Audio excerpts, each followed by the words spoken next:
É curioso perceber como que eu sou chamada no meu momento a dar uma resposta elevada e que condiza com uma vigilância criativa, presta, atenta. E isso diz também da necessidade de garantir a minha cura, trabalhar, forjar ela, mesmo que eu seja perdoada, incentivada a continuar meu processo e a espraiar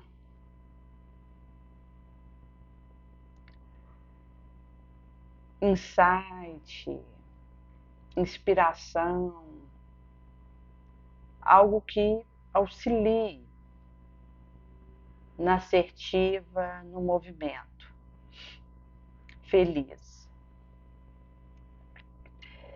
E isso diz também da disposição e do ânimo para isso que suplanta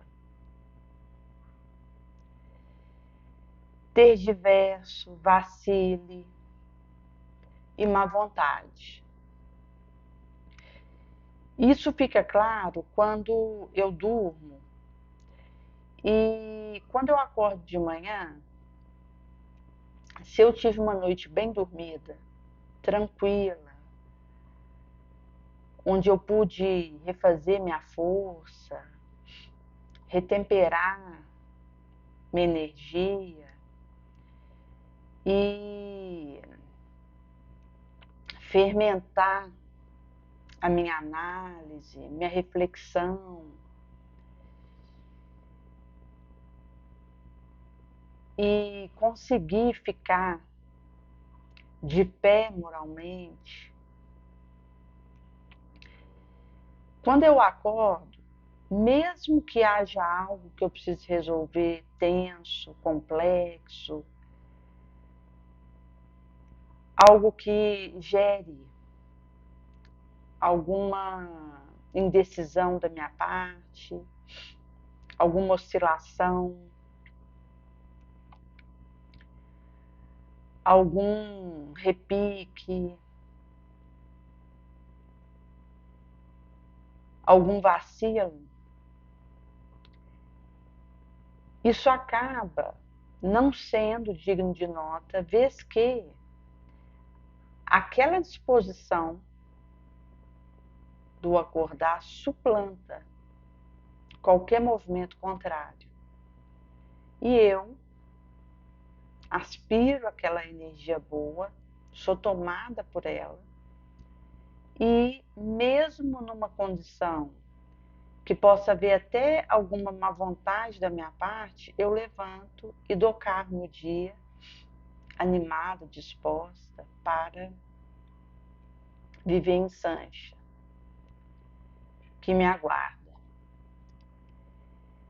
E isso tem a ver também com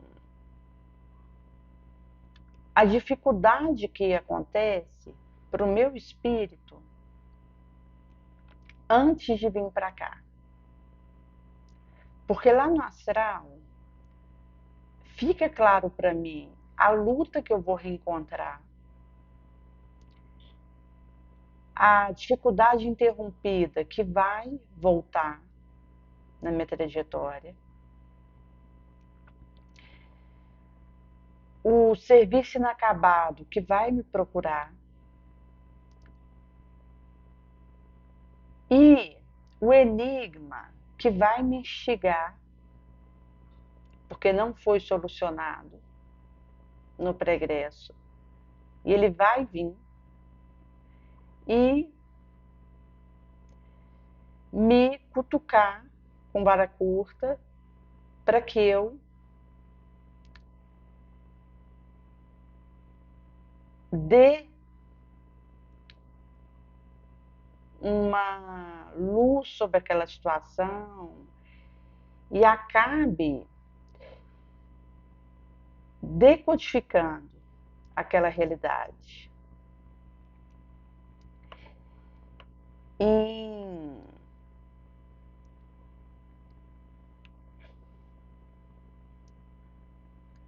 No domínio da mediunidade,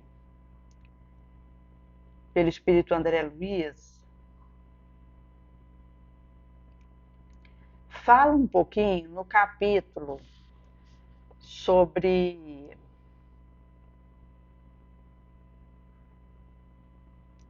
obsessão, que no caso especifica possessão. A questão do enigmático, para mim, que precisa da minha iniciativa na direção daquilo,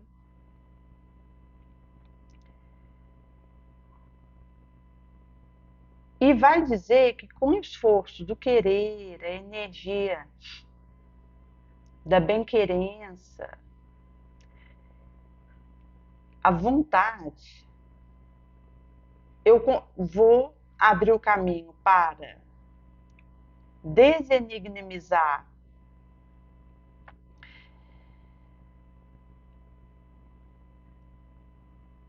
aquela situação que está fechada, truncada para minha percepção, e vou acabar fazendo eliminação de muita dor. Haja visto que, mesmo que eu me envolva em expiação complexa, em prova difícil, em desafio intenso, e que teste violentamente a minha resistência, a minha resposta, o meu balanço moral, mental, é necessário que eu deseje, permaneça semeando um porvir melhor, um destino melhor. E isso abre espaço para que eu aprimore o trabalho que eu faço no bem, para que eu coloque pingo no i, corte o t e ajuste aquilo que eu oferto.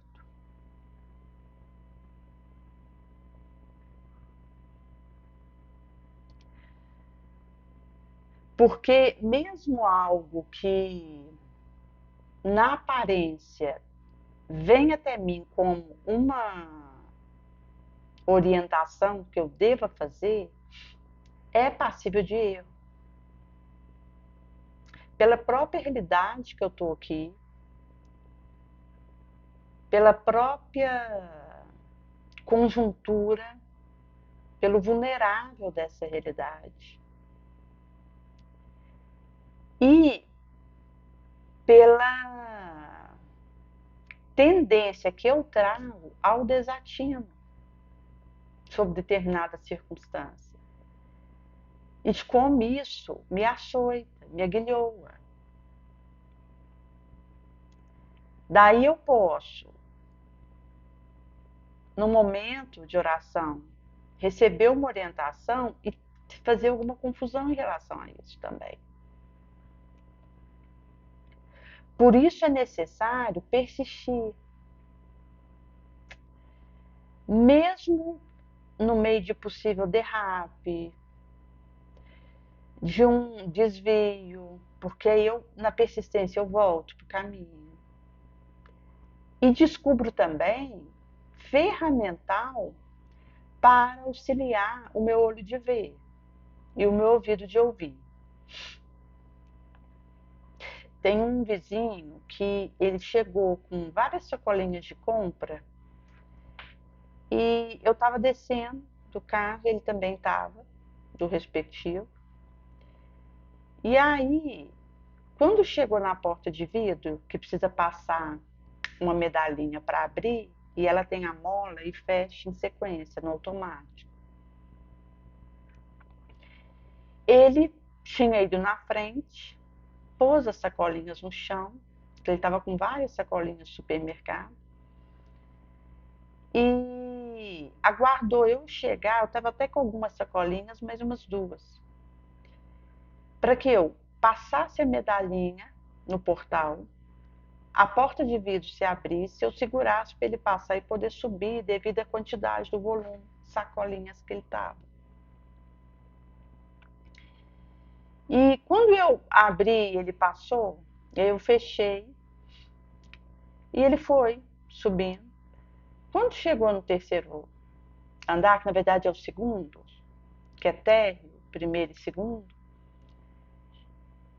ele pôs as sacolinhas no chão para poder abrir a porta e eu comentei de um episódio que eu estava subindo com sacolinha e por causa de subir com muita sacolinha, vira aquele auê, e tem vezes que eu até prefiro em duas levas para poder levificar o peso. Mas dessa vez eu estava numa única leva e quando é fé, um vidro de azeite quebra na escada. Aquele de 500 ml, quebrou. E aí eu peguei um lençol para secar. E como encharcou esse tecido do óleo azeital, eu descartei esse lençol, porque ficou encharcado de azeite, eu joguei ele fora. E quando eu comentava isso com ele, me veio, poxa, eu poderia ter oferecido para carregar algumas sacolinhas para ele. Aquilo me veio assim como um relance. Apesar que ele ia preferir subir com as sacolinhas, porque dava para ele levar de boa. Mas eu poderia ter oferecido. E ia pedir desculpa, mas aí eu abri a porta, adentrei no AP, ele adentrou no seu respectivo AP e me veio como é delicado, às vezes, um momento que eu vivo, porque o teste, o limite de percepção é invisível ao olho vulgar. Pode acontecer do outro estar numa situação talvez mais grave do que essa dele, de levar a sacolinha numa escada que pesa na mão. Porque pode ser que alguém do meu lado, um vizinho, alguém que trabalha comigo, alguém que eu encontro no supermercado, alguém que eu encontro no ponto de ônibus, dentro do ônibus, do lado de um banco de escola, num banco, numa fila de caixa lotérica, esteja passando uma situação em que a pessoa se mutila, esteja numa ideação suicida. E é fácil passar despercebido para mim que o outro precisa da minha ajuda, que o outro precisa da minha mão estendida, que eu ouça, que eu acolha.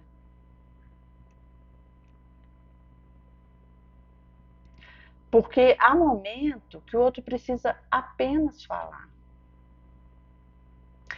Tinha uma moça que ela estava em lágrima, o professor chamou ela lá de fora para saber o que havia ocorrido. E ela falou de uma colega que ela viu que estava alterada, diferente. E mesmo tendo percebido, deixou. Passou e chegou até ela que essa colega havia se suicidado. Ou seja, ela havia percebido sinal que essa moça estava precisando de ajuda, que fosse ouvir. Às vezes não precisaria falar uma palavra, mas ouvir o que ela está vivendo já ajudaria, já aliviaria. E ela, com algum receio, com alguma vacilação, algum tergiverso, silenciou. E talvez se ela tivesse trocado uma figurinha com essa moça, ela não teria se suicidado. E isso acontece assim, direto. Porque o olho, a visão humana, é o sentido mais passível de erro, de percepção, de análise, de pranto, de discernimento. Nós estamos muito sujeitos ao erro, à falha, daquilo que eu vejo e achei que vi, e achei que entendi, que percebi, que ficou claro.